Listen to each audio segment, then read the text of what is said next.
Y bueno, vamos a comenzar nuestra última sesión de Mujeres en la Reforma, este último lunes de octubre. Y bueno, para hoy vamos a hablar de algunas mujeres un poco más famosas, ¿no? Que más conocidas o de las que se llega a hablar cuando se llega a hablar de mujeres en la Reforma, bueno, son de las que se llega a hablar. Entonces, vamos a comenzar primero con oración, entonces les invito a que nos pongamos eh, nuestro corazón dispuesto siempre para aprender, escuchar y pues poder pedirle a Dios que descifre cómo vamos a utilizar todo lo que vamos aprendiendo en nuestro día a día. Vamos a cerrar nuestros ojos y hacemos esta oración. Señor, te damos gracias por la salud, por la enfermedad. Te damos gracias porque tú nos permites reunirnos, tú nos permites aprender juntas, tú, sobre todo, Señor, para poder así conocerte más, Señor, porque sabemos que a través del el compartir, el aprender, Señor, tú nos vas mostrando el camino, tú nos vas fortaleciendo en la fe, pero también, Señor, nos vas haciendo comunidad. Te damos gracias, Señor, y te pedimos que te dé bendición lo que hoy tengamos que aprender y que todas las mujeres que se han inscrito, que no han podido venir, que tú las tengas en tu protección, las guíes, si están en camino, si se encuentran enfermas, Señor, tú las estés cuidando. Te damos gracias, Señor, en el nombre de tu Hijo. Amén. Y bueno, estoy viendo cuál era la pantalla. Aquí está. Y bueno, hoy pues estamos en nuestra cuarta sesión, ya la última de este año del estudio bíblico, en lo que estamos organizando bien los proyectos para el otro. Y bueno, hoy vamos a conocer creo que son cuatro o cinco, no me acuerdo en este momento, pero bueno. Y vamos a empezar eh, con esta mujer, Catarina Schutzel. He de decir que las de las que vamos a hablar ahora eran monjas, ¿no? Eran religiosas, vivían en un convento, pero eh, ellas huyen del convento y bueno, van encontrando su camino. El que hayan estado en un convento significa que son mujeres que aunque a veces no tenían un estatus económico alto, sí tenían educación, porque era algo que hacían dentro de los conventos, y entonces esto es lo que permite que ellas sean mujeres bastante líderes fuera del convento y que se movían bastante, ¿no? Entonces, Catalina Schutzel, dice, nace en Estrasburgo, ella nació en 1497, dice, cuando era una ciudad-estado autónoma de habla alemana bajo el señorío del Santo Imperio Romano. Ahora esta ciudad pertenece a Francia. A los 23 años se casa con el pastor Matthew Sell, que es uno de los que se menciona mucho, de los más cercanos podríamos decir, a Martín Lutero. Dice, pero antes de casarse, y aquí viene lo interesante, es que ella con 20 años en el monasterio va conociendo las ideas de Martín Lutero y se convierte en partidaria de estas ideas en estos folletitos. Y era bastante interesante porque era como material que entraba clandestino al convento y que es la forma en que muchos religiosos conocieron lo que escribía Lutero sobre la Biblia, ¿no? Que es parte de lo que ellas, por eso se adhieren a este movimiento de la Reforma.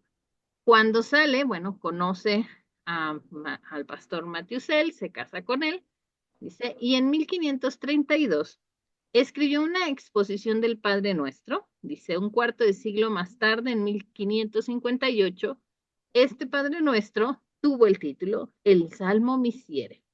Meditado, además, déjenme decir esto, lo voy a interrumpir lo que iba a leer. Los títulos de los escritos en esta época del siglo XVI eran títulos larguísimos, eran como muy explicativos. Entonces, este salmo, este Padre Nuestro, esta exposición, esta explicación del Padre Nuestro, el título cuando ya se publica, digamos, es así.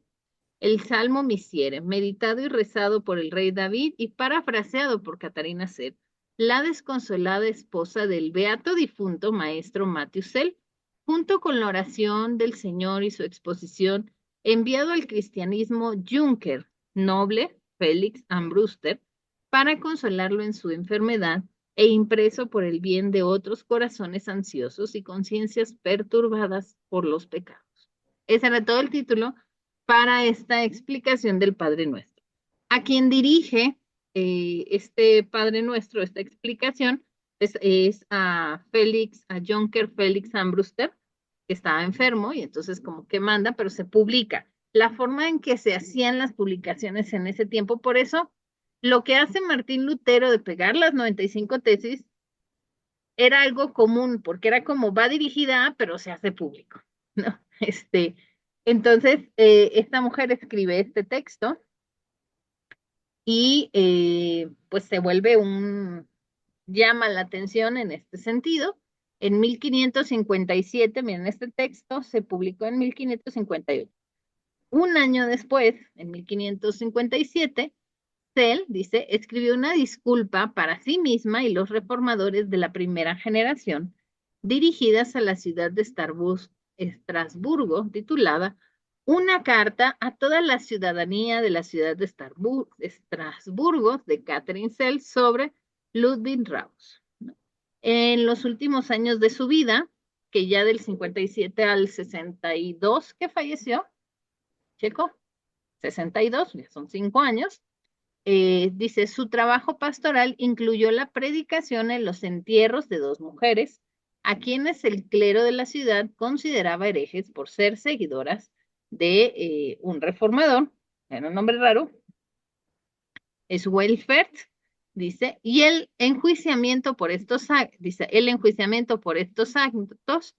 se abandonó debido a su propia enfermedad final. O sea, ella le da esta pues, predicación, ella da el entierro a estas 2 mujeres por ser protestantes y que la Iglesia Católica no los dejaba. En ese tiempo la Iglesia Católica tenía un poder bastante fuerte hasta para si podías enterrarlo en un cementerio o no. En la actualidad ya los cementerios son públicos, ¿no? Y pues hubo ahí como cierta tensión, pero pues ya aquí en este momento Catarina ya estaba enferma, dice, y por la tensión resultante siguió nublando su propio funeral. Su entierro fue organizado por viejos amigos de la familia, dice, expresando el cariño de la gente común de Estrasburgo con su amada madre en la iglesia, ¿no? Ella y su esposo fueron personas bastante activas, ¿no? Su casa fue un espacio de refugio, por eso es un personaje interesante desde la cuestión de escribir, de atreverse a publicar, ¿no? Cosa que estas mujeres de las que vamos a hablar hoy, pues no tenían permitido decir mucho, ¿no? Pasamos ahora con Margarita de Angulena, reina de Navarra. Ella, bueno, vamos a hablar de ella y de su hija. Margarita fue una escritora y humanista, dice, acogía a los perseguidos por la Inquisición, fundó grupos intelectuales humanistas, escribió bastante, lo que es el Heptamerón, la imitación de un Decamerón de Boccaccio, 62 novelas cortas publicadas en forma póstuma en 1558. Escribió también Diálogo en forma de visión nocturna, Espejo del alma pecadora, y Las Margaritas de la Margarita de las Princesas, en 1547, dedicado a su hija Juana. Margarita de Angulena escribía bastante, tenía una educación eh, bastante bien porque ella era hermana fue educada de la misma forma que su hermano, que iba a ser rey, bueno, que era rey. Y lo interesante con Margarita es que ella era bastante, ¿cómo se llama? Escribía bastante, eh, y como se dan cuenta, a veces ella no escribía tantas cartas como hacían otros de los personajes que hemos visto, pero sí tenían un análisis de las lecturas. Ella conoció los textos de Martín Lutero Y esto llevó a que fuera una mujer que escribió mucho, que pensaba que así como ella la habían educado a la par de su hermano, pues así deberían de haber sido, deberían de ser educadas todas las mujeres.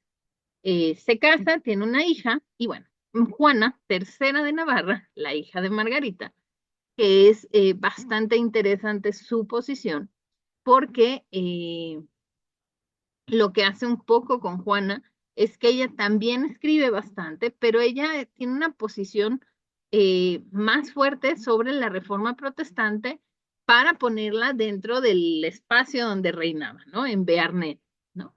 Ella dice, hace una publicación de un catecismo de Calvino en Berns en 1563, hace la fundación de una academia protestante en Ortés, dice, hay una redacción de nuevas ordenanzas eclesiásticas, la traducción del Nuevo Testamento al vasco y la traducción al barnés del eh, Salterio de Marot por Arnud Saleh. Lo interesante de Juana es que era también, digo, como toda una princesa, pues tenía ahí muy buena, ¿cómo se llama? Muy buena educación, ¿no? Y se adhirió bastante bien a las reformas, más con Calvino, y para ella era importante que el catecismo, que toda esta cuestión de la doctrina, este pensamiento reformado, se pusiera, ¿no? Al punto de que ella era tan activa, y si no lo hacía, ella mandaba que para que se tradujeran, para que todos en su espacio, en su pueblo, en su ciudad, tuvieran acceso a estos textos, que dice, aunque ella no era teóloga, dice, había pastores para esto, pero cuando se celebró el sínodo de La Rochette en 1571, bajo el liderazgo de Beza, ella era la persona más importante entre los laicos, no solamente por por su título. Dice, el sínodo, que adoptó un credo y una ordenanza de la iglesia, trató las preguntas que ella hizo sobre la iglesia en Bern, y dice, y fue la primera en poner su firma en el registro antes que su hijo, Ludwig von Nassau y Colin, que también estuvo ahí adherido a la reforma. Ahorita que termine les voy a enseñar la carta de Margarita de Navarra a su hija, ¿no? Esa ahorita les enseño. Y bueno, pasamos con Caterine Bon de Bómbora. Caterina Bómbora. Es bastante interesante. Ella es la esposa de Lutero. ¿Es Lutero? Espérenme. Sí, es la esposa de Lutero. Es que luego lo confundo con la esposa de Calvino. Ella es la esposa de Lutero, pero antes de ser de Lutero, ¿se acuerdan que les dije que una de las características de algunos de los personajes de hoy es que eran religiosas y que a sus manos llegan así como material clandestino sobre la reforma? Entonces, Catherine con otras monjas estaban en el convento de San Agustín, pues empiezan a llegar estos documentos que llegaban, déjenme decirles, que llegaban porque aunque las monjas no pueden salir, pues la gente del pueblo iba y les dejaba provisiones para sus alimentos. Pues resulta que en estas provisiones pues empezaban a llegar ahí escondidas pues estos documentos, estas cartas, lo que publicaba Lutero. Lo interesante de aquí es que Caterina con 11 monjas huyen del convento y lo hacen de una forma inesperada. Se esconden en los toneles donde se echaba el vino, ya sin vino se los llevaban del convento, no nos espantemos, las monjas también tomaban vino, y se esconden ahí las monjas y cuando se llevan el carro, porque ya está vacío, ¿no? Se lo llevan al pueblo, van estas 11 monjas ahí. Aunque se les buscó, es de decir, estas 11 monjas fueron y se escondieron con Lutero, ¿no? Lutero poco a poco fue un poco ubicándolas, pero Catarina se quedó ahí con Lutero. Dice, lo que más impactó a Catarín de las obras de Lutero, dice, fue aprender sobre las enseñanzas de San Pablo de que la gracia viene solo por la fe y no a través de las obras, de la oración y las obras, como lo planteaba la Iglesia Católica en ese tiempo. Ella, dice, encargada del monasterio que sirvió Caterina se casa con Lutero, tienen hijos, pero lo que un poco y es tal vez una crítica desde el feminismo con estas mujeres de la Reforma, es que tanto Caterina como la esposa de Calvino fueron mujeres muy dedicadas a su familia. O sea, no voy a decir, ay, fueron, no, no hay, en sí no hay textos o algo. Ellas leyeron a Lutero, leyeron Calvino y se casaron con ellos, pero siguieron siendo esposas, madres, ¿no? Y lo que tenía Catarina, bueno, Lutero tenía una villa donde podían vivir y Catarina fue la administradora de este espacio. Eso es algo bastante interesante porque ella administraba, ella recibía a todos los que llegaran estudiantes, refugiados que venían huyendo, eran recibidos en la residencia familiar de Lutero. Ella tenía que buscar la cuestión de alimentar y todo esto. Tanto Lutero como Calvino y muchos reformadores, que siempre se le dice que son ellos, pero realmente son las esposas, tenían cervecerías, ¿no? Y que era la forma en que ellas podían conseguir el sustento para poder atender y cuidar a tanta gente que llegaba ahí. Digo, Lutero era el famoso, ¿no? Por eso no se habla tanto de Catarina, pero sí me deja muy marcado el sentido de que fue una mujer que huye de este espacio de ser monja, ¿no? Se casa con Lutero, pero se encarga del monasterio, ¿no? Y se encarga de cuidar y todo, con todos los hijos que tuvieron ella ahí. Lo que pasa un poco después es que Catarina muere, me parece que huyendo, esta no es, eh, porque había persecución, no todo era miel sobre hojuelas, pero bueno, algo que sí quería comentarles era eso, ¿no? O sea, Catarina tenían una cervecería, ¿no? Ella era la administraba, ella era la que cuidaba. Lutero se dedicaba a escribir. No pensemos que hacía, bueno, hizo bastantes cosas Lutero, pero pues la cuestión administrativa, el Lutero era como, sí, ven a mi casa. Catarina se encargaba de el cuidado y el alimento y todo de los que llegaran ahí. Y bueno, vamos a, estaba viendo cuál era. Con la última, que no hay una foto, he de decir, Florentina von Oberweimar, y es una monja bastante, su historia es extraña, ¿no? Ella nace en 1506. Que porque su eh, niña la tiene que llevar a terapia. Se apagan su micrófono, porfis. Este, Pues si quieres, mañana vamos al bienestar, al banco del bienestar. bueno, Florentina era una monja. Y se acuerdan que les decía cuando hicimos la primera sesión, si no la han visto, vayan a verla, que las familias cuando tenían hijas las consagraban, si tenían muchas hijas, algunas las mandaban al monasterio, porque así se evitaban la cuestión de los gastos. Florentina fue una niña que su familia la consagró al monasterio a los 11 años de edad. O sea, es como, te vas a ir a estudiar al internado. ¿Qué es lo que pasa con Florentina? Ella, a pesar de tal vez no ser una niña de una clase baja, su familia la ha encomendado. No hay mucha información de ella, ¿no? Pero lo interesante es que dice que ella a los 14 años se da cuenta que no tiene vocación. O sea, tenía 11 años cuando fue al monasterio. A los 14 dicen, se da cuenta que no tiene vocación, pero se le niega poder salir. O sea, es como ella dice, es que yo no tengo vocación de ser monja, pero le dicen, no, no te vas a ir porque tu familia te trajo, te consagró, ya eres de aquí. Dice que lo que hace ella es que trata de huir del monasterio, sí lo hace, eh, intentó huir varias veces, pero siempre era capturada de regreso. Y en este ir y venir, entre los 14 y la edad en que pudo huir, ella logró, digamos que llegó a sus manos escritos de Martín Lutero, así como con Catarina, así como de Cel, la esposa de Cel, les llegó material de Lutero, o sea, era como estos escritos que los católicos, los sacerdotes, las monjas no querían que llegaran, pero es que a veces entre más que más prohíbes algo, más atención ponen, ¿no? Y entonces le llegan y lo que ella hace, ¿no? Ya que no puede huir, porque además cada vez que huía la encerraban, la azotaban, o sea, era bastante fea la situación. Y entonces ella escribe un folleto que se llama así, La historia de Ein. Dice, ¿cómo ha ayudado el monasterio de Goy Erban? Está en alemán, dice, y que apareció impreso en la primavera de 1524.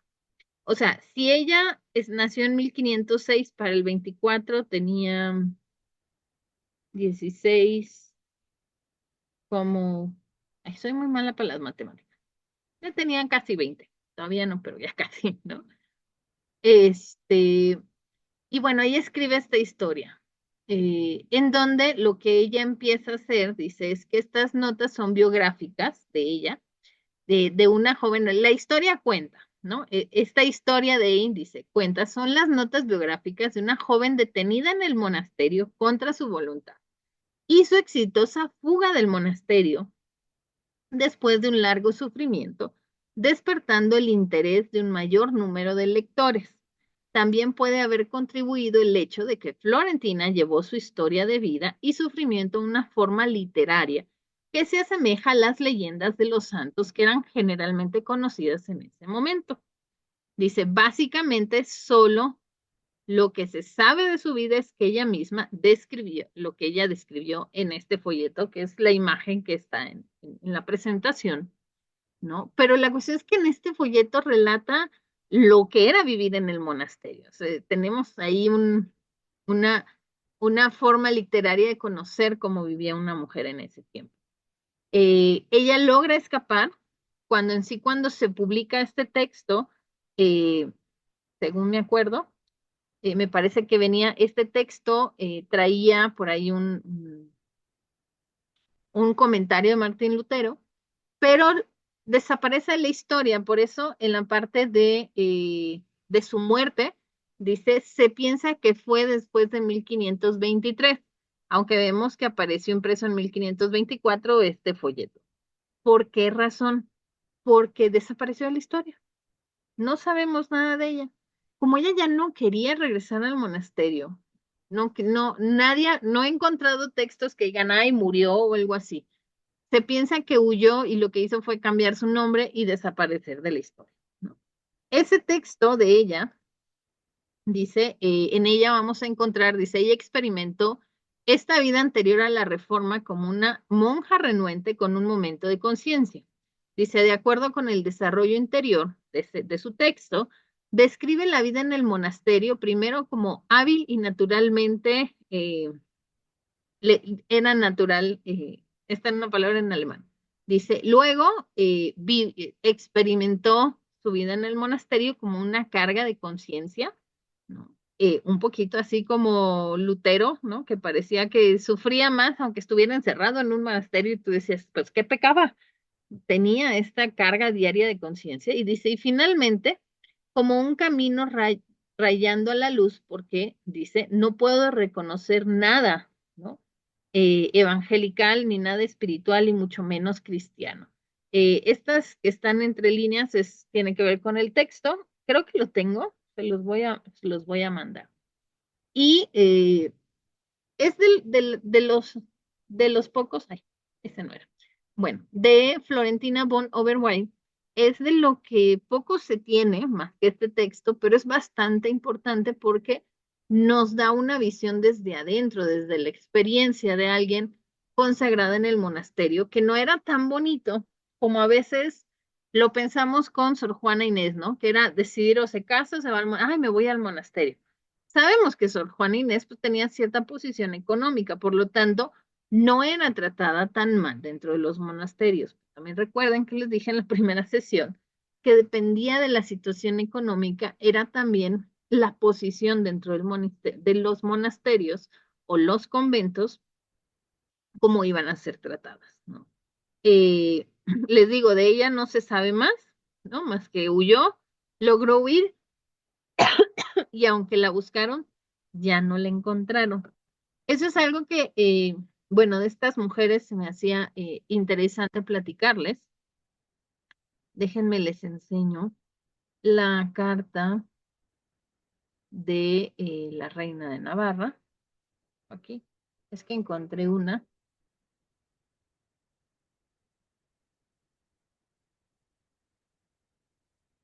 Este, no, este está en inglés. Necesitamos una que está en español. Bueno, ahí está. Marie de Dentier, que es de las primeras mujeres que les hablé, le escribía cartas a la reina Margarita de Navarra, ¿no? Este es un texto de Navarra y habla de la vida de esta reina. Se los tengo que proyectar, ¿verdad? Porque yo lo abrí y no lo proyecté. Este, este se los voy a adjuntar en el correo. Vamos a subirle. Este es un texto que escribe el Reino de Navarra en España sobre la reina Margarita de Navarra, de Angulema de Navarra. Vamos. Esta es la imagen que puse ahí en la presentación.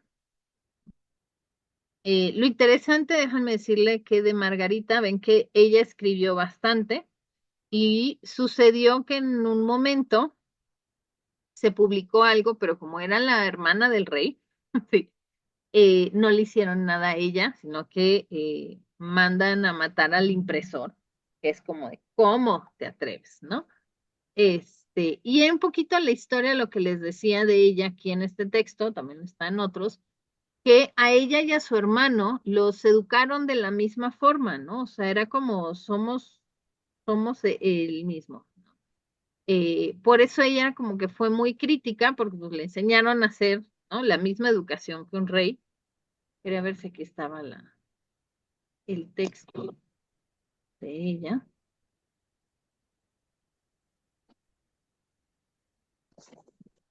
Eh, Estas son pinturas de ella. Habla del calvinismo esta carta, el cartas que escribió este.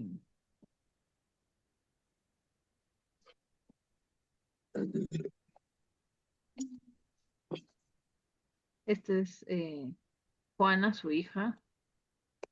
María, esa no es María de Dentia. Creo que te acaba ahí, ¿no? Pero bueno, Margarita, quería ver si estaba aquí algo de sus escritos. Margarita eh, fomentó un poco la educación de las niñas, al igual que lo hicieron otras de las mujeres que hemos visto, pero como siempre estos procesos, ¿no? Cambios de reyes, gobernadores, pues terminan echando un poco para atrás estas historias y se van perdiendo, ¿no? Eh, Ella tiene su importancia justamente por ser hija ¿cómo se llama? Hermana de un rey, ¿no? Entonces tenías en cierta forma este poder, ¿no? Este poder de palabra, y ella con Marie de Dentier tenían una relación muy estrecha. Entonces, es bastante interesante el cómo se llevan. Les voy a enseñar, es que estaba viendo, según yo tengo. Este está en inglés.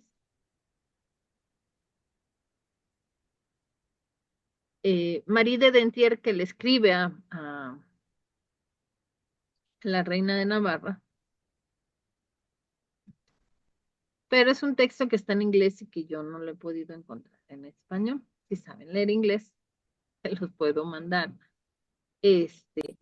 Y cuando yo les presenté a Marie de Dentier, no me acuerdo si fue creo que en la segunda sesión, les decía que Marie de Dentier escribió una larga carta, ¿no?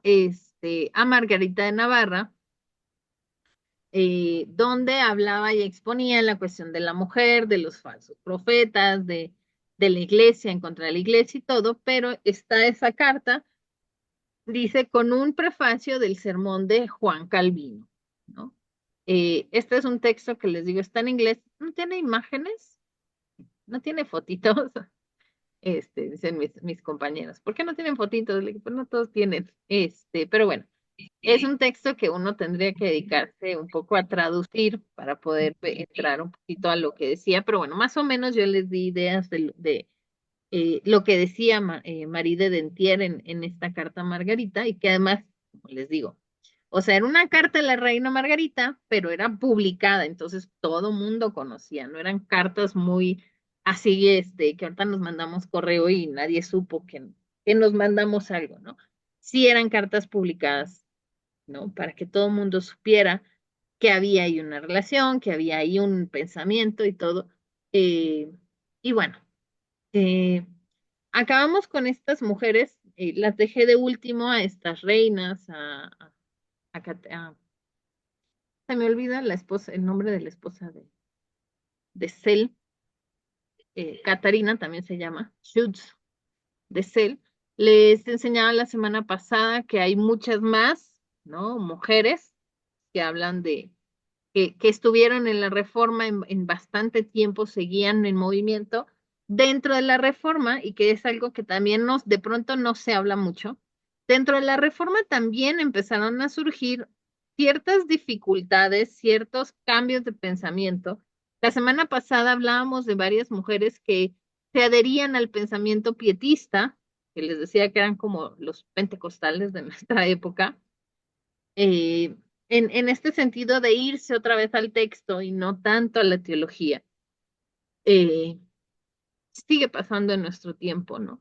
Y a veces pensamos, o bueno, se tiende a hablar de la reforma como algo muy romántico, pero no lo fue, ¿no? Ni para los hombres ni para las mujeres, ¿no? Yo hablo de las mujeres, pero ni para los hombres. Hubo mucha persecución, murieron muchas personas también. Algunas murieron de forma trágica, otras por enfermedad, pero siempre estaba la cuestión de ellos y ellas cómo defendían esta idea, ¿no? De que las cinco solas de Martín Lutero, ¿no? Una sola iglesia, una sola fe, un solo Cristo, una sola gracia, y me faltan otras, pero el hecho de que, yo digo, o sea, lo que hizo Martín Lutero de que el texto bíblico, el canon, pudiera ser leído por todos, que pudiera ser interpretado por todos, ¿no? Es un gran paso para las iglesias, ¿no? Ya ahorita en siglo XXI no tenemos persecución por la iglesia católica, hablamos más de ecumenismo, ¿no? Hablamos más de diálogo interreligioso, ¿no? Que es algo muy bueno, pero sí fue en su momento un gran parteaguas, una reforma completa para la Iglesia Católica, que era algo que ya había pasado con la Iglesia Anglicana, ¿no? Creo que fue así como, la Iglesia Anglicana había salido un poco antes de Martín Lutero, pero sí está esta cuestión de cuando empiezan, a mí por lo menos me deja mucho esta cuestión. Estas mujeres, cuando empiezan a leer el texto bíblico, es cuando empiezan a encontrar esta libertad y es cuando empiezan a entrar en esta crítica de decir, es que, es que Jesús libera, ¿no? Es que la palabra está liberando, es que no es como lo han interpretado. Y ahí yo siempre me voy a ir, y es lo que yo siempre comento con ustedes, ¿no? No dejemos que el texto bíblico nos lo sigan comentando, ¿no? Tampoco se queden cuando estén conmigo en una clase y yo diga esto dice, tampoco se queden con lo que yo digo, ¿no? O sea, porque al final yo también lo estoy interpretando desde mi contexto y desde lo que yo sé, desde lo que yo he vivido. Pero ustedes pueden leer el texto y encontrar otra palabra, ¿no? Encontrar algo diferente en el texto bíblico que tal vez yo no veo y que también es válido comentarlo, porque al final en la Biblia, ¿no? Hablamos de una comunidad, ¿no? Jesús no hizo comunidad solo, o sea, que no fue un personaje que caminó solo, fue un personaje que formó comunidad. Y es lo que tenemos que estar llamados a hacer, ¿no? A no hacer estas jerarquizaciones, que también fue lo que peleó Martín Lutero sobre la cuestión de la jerarquización, la cuestión del poder, de solo yo puedo, ¿no? Y que ahorita en el siglo XXI, 500 y tantos años de la Reforma, tenemos que seguir, ¿no? Trabajando esta idea de, a ver, si ya hubo mujeres que hablaron de la Reforma, cuando habían más limitaciones, ahorita que tenemos más libertades, tenemos que aprovechar, ¿no? Y aprovechar estas oportunidades, ¿no? Que tenemos en el siglo XXI de poder acercarnos al texto bíblico, de poder interpretarlo y hasta de poder escribir y a comentarlo. Y bueno, con esto yo acabo mi curso de Mujeres en la Reforma. Les voy a mandar por correo estos documentos, si por ahí quieren traducirlos o conocen a alguien que quiera traducirlos, pues, si lo traducen me lo mandan. Este, y bueno, si les interesa conocer a más mujeres, pues les mando el link de la página, ya se los di la semana pasada, pero pues si quieren entrar y ver qué otras mujeres, también está ahí la historia de la esposa de Calvino, ¿no? Hay otras monjas, hay otras mujeres bastante fuertes y líderes dentro de sus espacios, ¿no? Y yo creo que también por eso no se habla tanto de ellas, porque a veces su pensamiento o su reforma o su apoyo al movimiento reformado, pues fue dentro de su espacio, ¿no? De su ciudad, de su pueblo, de su comunidad. Y bueno, pues hablamos de Martín Lutero, pues que el Martín Lutero abarcó mucho más territorio, ¿no? Sus ideas abarcaron mucho más territorio, pero no deja de ser importante lo que hicieron estas mujeres dentro de las iglesias, dentro de sus comunidades y dentro de los espacios en donde de cierta forma tenían poder para acercar. Con esto me voy a callar. Y ustedes digan, ¿les gustó? ¿Les pareció interesante? ¿Qué les deja estas mujeres? Los veo a Tali con cara de preocupada.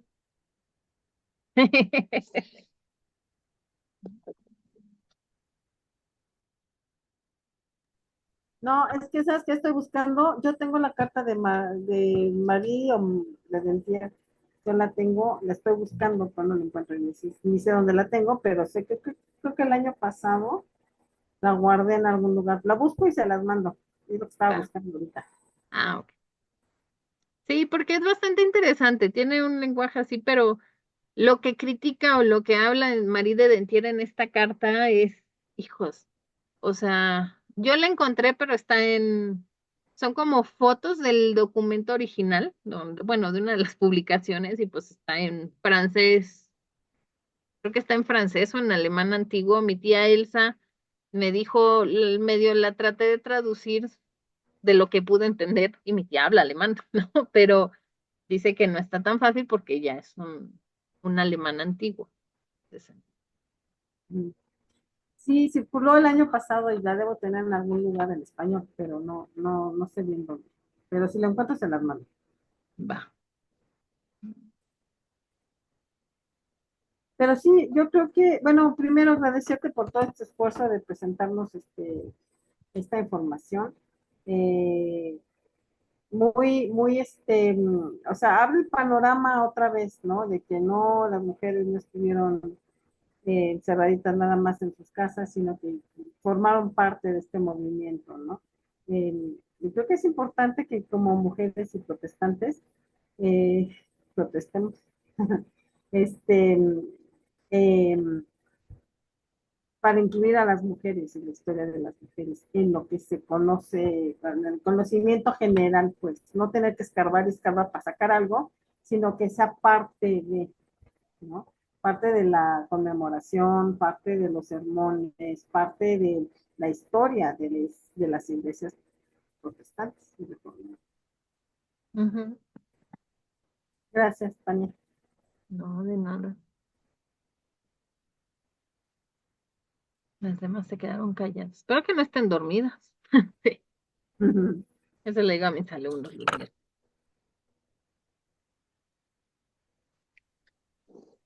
Buenas noches, hermanas. No, Ah, no estamos dormidas, estamos muy confrontadas. A mí me ha llenado mucho todo lo que he podido escuchar en estas sesiones, porque sí, realmente el papel de la mujer es fundamental y siempre está escondido. Me parece que pues durante mucho tiempo se ha marginado todo lo que las mujeres pudieron hacer, sobre todo en esta época que se ha estado revisando. Y creo que pues nos deja un reto muy importante. Si antes lo hicieron, ¿por qué no podemos o no debemos hacerlo ahora? Hace un rato estaba escuchando a una persona que decía cómo es que a las mujeres se les permite ser pastoras. Y yo digo, estamos en estos tiempos y seguimos pensando que estamos faltando en algo al permitirle a las mujeres la participación que ha tenido durante toda la vida. Y desde la Biblia yo veo que no hay ninguna restricción para las mujeres, puesto que Dios nos hizo hombres y mujeres y que podemos seguir haciendo pues un papel muy importante dentro del desarrollo de las iglesias y pienso que de manera personal a mí me queda un reto muy grande de poder seguir aprendiendo y poder seguir fundamentando este hecho de que las mujeres no tenemos por qué estar marginadas y no tenemos por qué estar escondidas, sino que precisamente todo este bagaje que hemos manejado y que hemos revisado, pues hay que ponerlo como en conocimiento de muchas personas, de tal manera que el papel de la mujer pues sea relevante como debió haber sido desde siempre. Eso me parece a mí. Muchas gracias por todas estas aportaciones. Me quedo con muchas ganas de seguir aprendiendo y les agradezco mucho su tiempo y todos sus conocimientos. Muchas gracias. No, gracias, Griselda. Sí, no, y es que, hijos, que hay un montón. Yo a veces quisiera darles toda la información, pero ni a mí me da tiempo de saberla toda. No crean, sí me lleva un rato, este, traducir y poder, decir qué les digo de toda la información que llego a leer. Este, pero bueno, Pastora, sí, Evel. ¿y no le ha llamado la atención escribir sobre estas mujeres, doctora? ¿Ya pasarlo ya a un texto? Sí quiero hacerlo, es como, es como el de las mujeres en la Biblia, eh, que es como lo que más trabajo. Yo no me meto tanto en historia de la iglesia, pero bueno, son mujeres en la Reforma. Y sí me ha llamado querer hacerlo, pero por cuestión de tiempo no he podido sentarme a hacer un texto. Hay ya libros, hay como 4 libros que se publicaron, pero siempre se publican en inglés. Esa es una de las cuestiones que yo digo, ¿por qué no los publican en español? Sobre Caterina de Marie de Dentier, hay otra, hay otra, otro persona, otra de las mujeres. Son como 4 libros de mujeres que escriben sobre sus biografías, pero aunque yo quisiera, todavía no me da la vida para hacerlo, pero prometo que en unos 3 años que me gradúe de mi carrera, ya me podré dedicar. Es que, además, déjenme decir, dedicarse uno a escribir y a hacer materiales, eh, necesita uno tener un apoyo económico, porque al final o te sientas a escribir, investigar o trabajas y otras cosas. Entonces, no es tan fácil de decir, me voy a dedicar a hacerlo cuando tienes también que buscar un trabajo, que hacer otras cosas, ¿no? Pero sí, mi intención es hacerlo en algún momento o que se haga en conjunto con otras mujeres. Bien. Ok, porque sí se suena bastante interesante todo lo que nos ha compartido. Muchas gracias. Nada. Bueno, si nadie más quiere comentar algo, así, este, ok. El estudio bíblico termina este año, termina hasta hoy, es decir. El próximo año, pues estoy aquí organizando para ver si el estudio bíblico se va a pasar a los martes o a otro día de la semana, que lo más seguro es que no sé si es martes. Entonces, andamos organizando esa cuestión de los tiempos, también por mi trabajo, que voy a trabajar, tengo que trabajar los lunes. Entonces, bueno, les avisaremos. Vamos a empezar con Mujeres en la Biblia, tengo que hacer la publicidad. Y bueno, vamos a ir haciendo promoción lo que es noviembre para que en enero empecemos con Mujeres en la Biblia, mujeres que hablan en la Biblia, desde Génesis hasta Apocalipsis, ¿no? Para conocer a todas las mujeres, que son como 80, no son tantas, pero sí son bastante, ¿no? Y bueno, cualquier cosa que quieran, necesiten, bueno, ahí está el correo de la red, está el mío, están en el grupo de WhatsApp, ahí les voy a estar mandando información. Y los martes, pues hay un grupo con Tali, por si quieren entrar y todo. Bueno, está Tali siempre los martes a las 7:30 de la noche. Este, es un grupo solo de mujeres, entonces también quieren entrar a ese y compartir y todo eso, bueno, están invitadas a participar con Tali, que ella seguirá en el grupo. Yo estoy de vacaciones, yo estoy más o menos de vacaciones en la red, pero el grupo ahí está. Eh, Les dejé el link de YouTube, si quieren compartirlo, lo pueden compartir, no hay problema. Ya lo voy a hacer público, yo creo que la próxima semana, para que cualquiera que busque el video de Mujeres en la Reforma, pues pueda acceder al estudio, estas 4 sesiones del estudio, ¿sí? En ese sentido. Pero bueno, yo espero que les haya gustado, que les haya dejado esa espinita. Decía un profesor, yo decía, bueno, dice porque es profesor, un profesor hace un buen trabajo cuando deja a sus alumnos con más preguntas y dudas. Entonces, yo espero haberlas dejado con más preguntas y dudas para que investiguen y descubran a estas mujeres en la Reforma o descubran también a las mujeres en la Biblia, ¿no? Con esto me despido. Muchas bendiciones a todas. Descansen y bueno, seguimos en contacto. Gracias. Sí, Feliz fin de año, que puedas descansar. tengo trabajo y tarea, pero sí. Bueno, En diciembre es el culto de Navidad de la red, entonces por ahí les mando la publicidad también. Tenemos eso. Sí. gracias. Bueno, muchas Ah, bendiciones a todas. Gracias.